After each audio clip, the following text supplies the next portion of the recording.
Hola, muy buenas tardes. Gracias por la oportunidad de poder conversar, dialogar con ustedes. Diputado, de verdad, el placer es nuestro conversar en esta oportunidad con usted. Queríamos conocer la opinión, pues el día de ayer tenemos información del canciller de la República, Elías Agua, pues emitió un comunicado, la expulsión de 3 funcionarios estadounidenses de nuestro territorio nacional. Y bueno, esto ha traído una ola de reacciones en distintas naciones y queríamos conocer.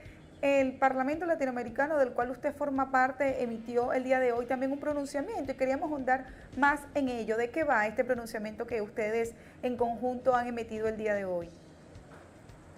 Sí, efectivamente, los diputados al Parlamento Latinoamericano que representamos al pueblo de Venezuela, acordamos un resolutivo, un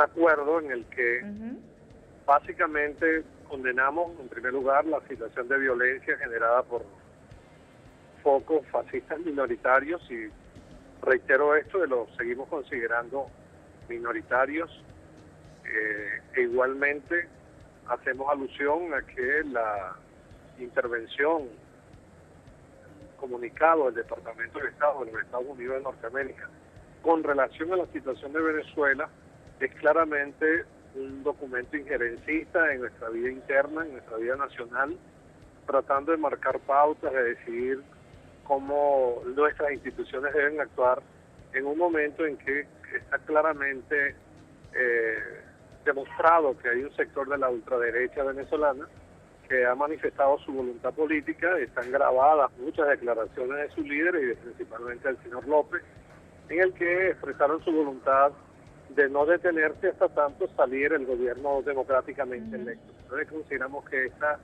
declaración, esta intervención del Departamento de Estado es absolutamente injerencista. Obviamente nosotros nos la explicamos desde la perspectiva histórica. La América Latina en los últimos 40 años, 40, 50 años, ha sido testigo como a la intervención de los Estados Unidos de Norteamérica para cercenar a los movimientos populares, a gobiernos progresistas o de izquierda. Ha sido una especie de una constante de su Departamento de Estado, de su CIA, de sus embajadas. Pero acá en nuestro caso estamos con el presidente constitucional de la República, que ha rechazado este tipo de injerencia. Y por supuesto nosotros consideramos que hay que insistir, reafirmarnos, no cansarnos con relación a la solicitud de un llamado a diálogo a los sectores democráticos de Venezuela, incluso aquellos que están en una actitud de oposición legítima, legal, conceptual a la revolución bolivariana. Tenemos confianza, lo digo como venezolano, como universitario, como padre de familia, como luchador social, tenemos confianza que en la inmensa mayoría del pueblo de Venezuela, la gran mayoría del pueblo de Venezuela no va a apostar por la violencia, e incluso sabemos que la inmensa mayoría de la juventud rebelde universitaria de Venezuela no va a apostar por la violencia.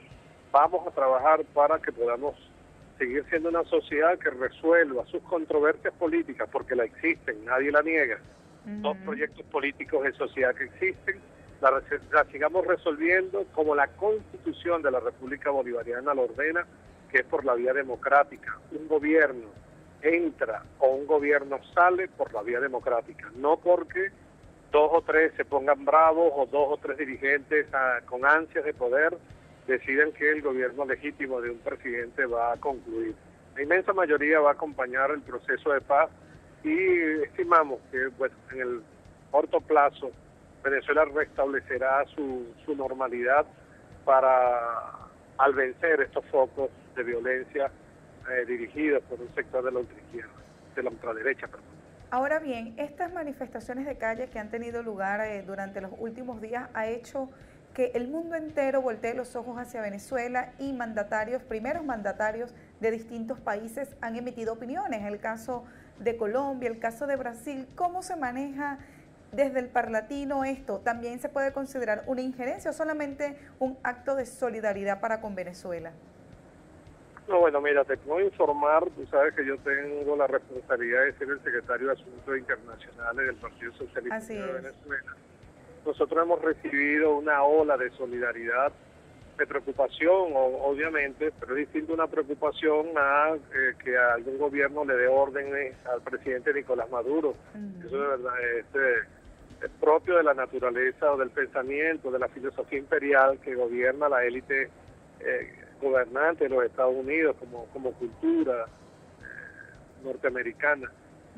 Hemos recibido una ola de apoyo muy importante, más de 58 partidos de América Latina, el Caribe y el mundo se han comunicado con nosotros, partidos muy importantes, el Partido del Trabajo de Brasil, el Partido País de Ecuador, los movimientos que respaldan a Cristina Kirchner, la izquierda en general de América Latina, el Partido de Izquierda Europeo, PIE, que reúne a cerca de 40 partidos políticos de la izquierda europea, fuerzas sociales, movimientos sociales. Recibimos un comunicado firmado por más de 360 intelectuales, cineastas, periodistas, escritores, historiadores, que expresan su solidaridad con nosotros, porque también nosotros somos noticia en el mundo. En el mundo se sabe que Venezuela está construyendo un proyecto de sociedad justa, igualitaria.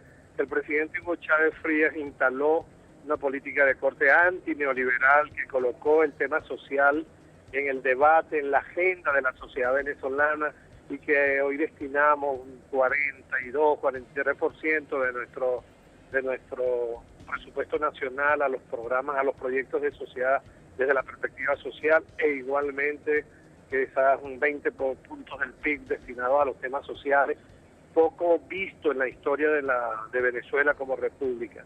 Y de manera que nos sentimos satisfechos. Yo puedo concluir con la declaración que dio la UNASUR, con la declaración que ha dado además los partidos políticos, con la que va a emitir este jueves, que se reúne el Comité Ejecutivo del Foro de Sao Paulo, allá en Managua, la Junta Directiva del Parlatino en Panamá en el mes de marzo, que la Revolución Bolivariana no está sola. La Revolución Bolivariana de Venezuela está acompañada por un sentimiento de pueblo que, repito, sabe que aquí estamos construyendo una democracia radical, una democracia con profundo contenido social y que tiene como objetivo derrotar la pobreza. Y tenemos la convicción, yo lo digo así para los que nos escuchen de cualquiera de los bandos, tenemos la obligación, la convicción y la obligación de trabajar para que impere el diálogo, para que haya sensatez en la vanguardia democrática, que aún quede en la oposición.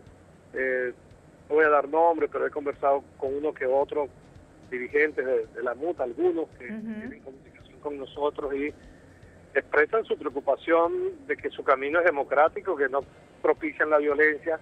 Claro está que uno siempre le gustaría que lo dirimieran públicamente de esa manera, pero estupendo, si hay una fuerza democrática al interior de la MUT que se puede expresar y que se imponga para detener la violencia, y que su proyecto de sociedad, si es que lo tienen, no entro a discutirlo, ¿verdad?, para no agregarle más leña al fuego. Si lo tienen, entonces que sepan que van por el camino de la democracia. Lo decía Aristóbulo Isturiz ayer en la reunión, en la rueda de prensa de la dirección nacional de nuestro partido, cuando le decía que alguien que decide transitar el camino democrático tiene que tener perseverancia, constancia, no se puede desesperar, y les ponía el ejemplo del presidente Salvador Allende, que fue 4 veces candidato a la presidencia por más de 20 años, y en la 4ª oportunidad que fue electo presidente, le ponía el ejemplo del presidente Lula da Silva, que fue también coincidencialmente 4 veces candidato presidencial, y en la 4ª fue que alcanzó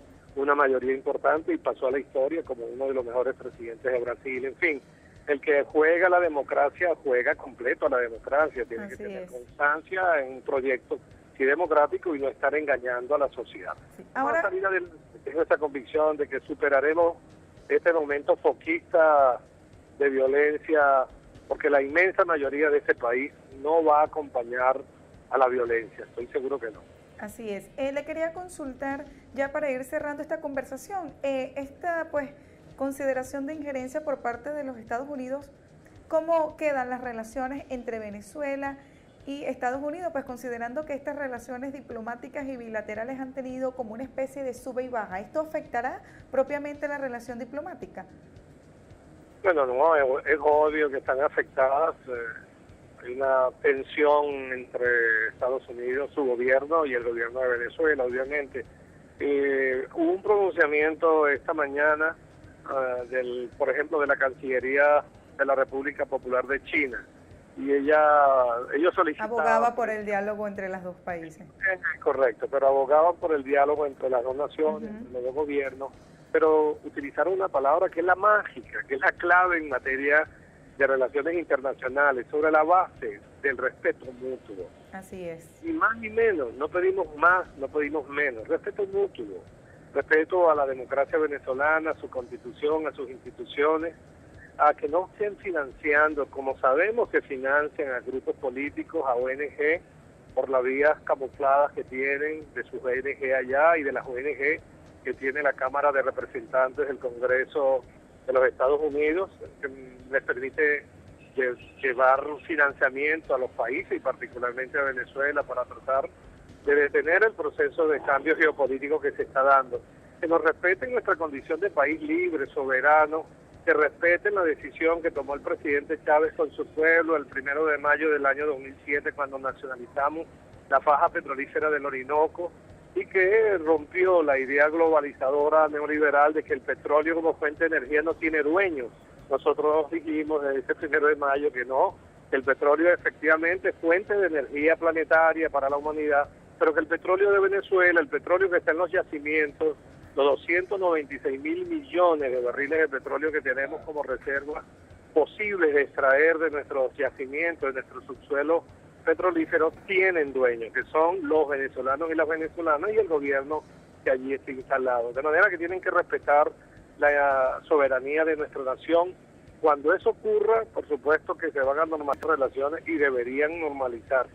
Yo esperaba que eso fuera así durante el gobierno de Barack Obama, de verdad, porque había una expectativa de algún progresismo en la conducción del Estado norteamericano por parte del señor Barack Obama, también del señor Kerry, que fue candidato presidencial de los demócratas y aparentemente tenía, yo leí un libro de él, aparentemente tenía ideas liberales, pero bueno, efectivamente el tinglado ese que existe allí de los halcones que conducen la política exterior de los Estados Unidos los lleva a tratar de pensar de que alimentando a una oposición radical en Venezuela pueden derrocar al gobierno del presidente Nicolás Maduro. Se equivocaron con Chávez, se equivocarán ahora también.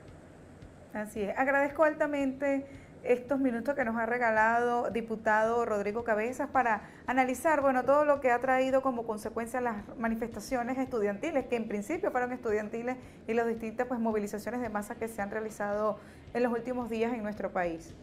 Gracias a ti.